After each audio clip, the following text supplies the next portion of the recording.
Chandrababu Naidu manifesto మీరు ఎప్పుడు చూసినా ఎన్నికల ముందు ఏరు దాటకు ముందు ఏటి మల్లన్న, ఏరు దాటిన తర్వాత బోడి మల్లన్న చందంగా ఆయన అధికారంలోకి వచ్చాక ప్రజల్ని ఎలా మోసం చేస్తాడో మనం ప్రతిసారి ఆయన ముఖ్యమంత్రి అయినప్పుడు చూస్తూనే ఉన్నాం. ఈసారి మరింతగా పేర్లైతే చాలా సూపర్ గా పెట్టారు, శ్రీ శక్తి అని.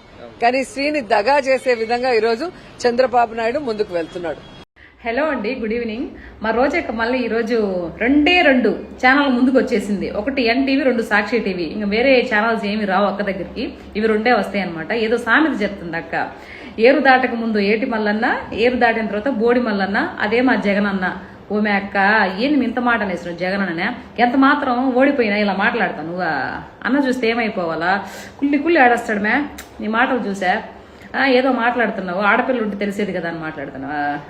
అందుకే నీకు ఆడపిల్ల ఉంది కాబట్టి రేపు లక్షల కోట్లు కట్టం ఇచ్చి ఎలా పంపించాలని ఆలోచించి ఎంపీగా ఎమ్మెల్యేగా ఉన్నప్పుడు వేల కోట్లు అంతా దొబ్బేసి వెనకబెట్టేసుకున్నావు.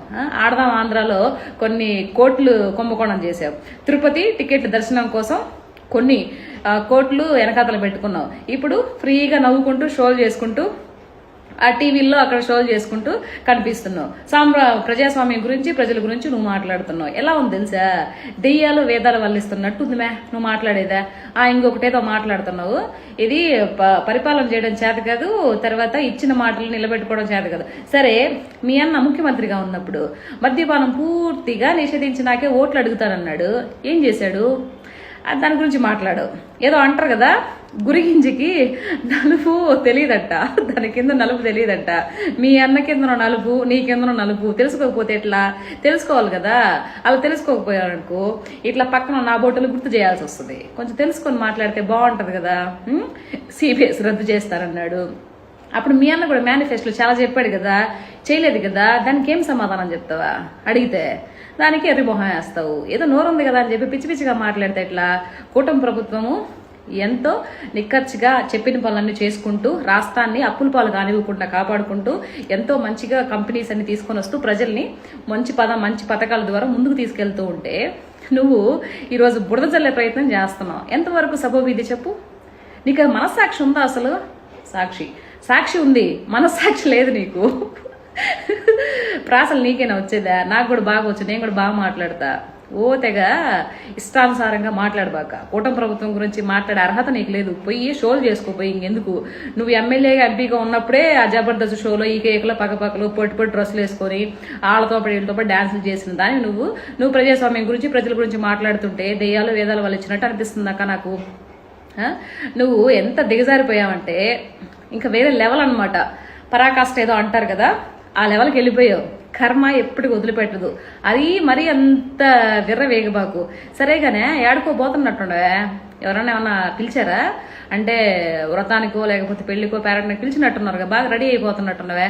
సరేలే, నువ్వు ఎలా రెడీ అయితే మాకు ఎందుకుగానే ఇలాంటి విషయాలు ఎప్పుడు మాట్లాడబాకు. ఓమే అక్క, మర్చిపోయాను ఇంకొక విషయం. జగన్ అన్న అంతకుముందు ముఖ్యమంత్రిగా ఉన్నప్పుడు ఫ్లాగ్ ఎగరేసాడేమో ఆగస్టు 15కే. మళ్ళీ ఇప్పుడు ఎందుకు రాలేదు?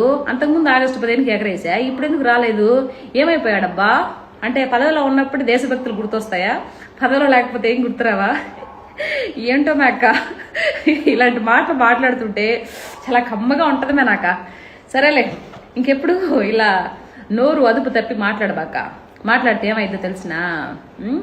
సరేలే, చెప్పిన ఎందుకులే కానీ నిదానంగా నీకే తెలుస్తుందిలే. కొంచెం ఉందా తన రాజకీయాలు చెయ్యి అని ఆంధ్రప్రదేశ్ రాష్ట్ర ప్రజల తరఫున నేను మాట్లాడుతున్నా. ఏదో 2 ఛానల్లో వచ్చి ఇష్టానుసారంగా మాట్లాడితే కూటమి ప్రభుత్వం మీద విషయం చెప్పే ప్రయత్నం చేస్తే ఎవ్వరు నమ్మడానికి సిద్ధంగా లేరు. ఆంధ్రప్రదేశ్ జనాభాలు అంత ఎర్రోళ్ళేం కాదు, నీ ఎర్రి మాటలు నమ్మే అంత ఎర్రవాళ్ళు కాదు, చాలా తెలివిగల వాళ్ళు. అందుకే మొన్న పులివెందులు చూసావు కదా, ఆ వైఎస్ఆర్సీపీ కంచుకోటని ఎలా బద్దలు కొట్టిందో టీడీపీ కూటమి ప్రభుత్వం. కాబట్టి తెలుసుకోవాలి. నువ్వు తెలుసుకుంటేనే బాగుపడతావు. లేదు మనకు బాగుపడితే ఎందుకులా, ఆల్రెడీ లక్షల కోట్లు అంతా పెట్టేసిన మనకి రాజకీయాలు ఇంకేం వద్దు, షోలు చేసుకుంటే సాలే అనుకుంటే ఇంకా నీ ఇష్టం. కాకపోతే నోరు అదుపులో పెట్టుకొని మాట్లాడమని సగర్వంగా విన్నవించుకుంటున్నానక్క. అది సరే, ఎక్కడికో పిలిచినట్టున్నారు కదా ఫంక్షన్కా, పోయేసిరా. ఓకేనా? బాయ్ అక్క.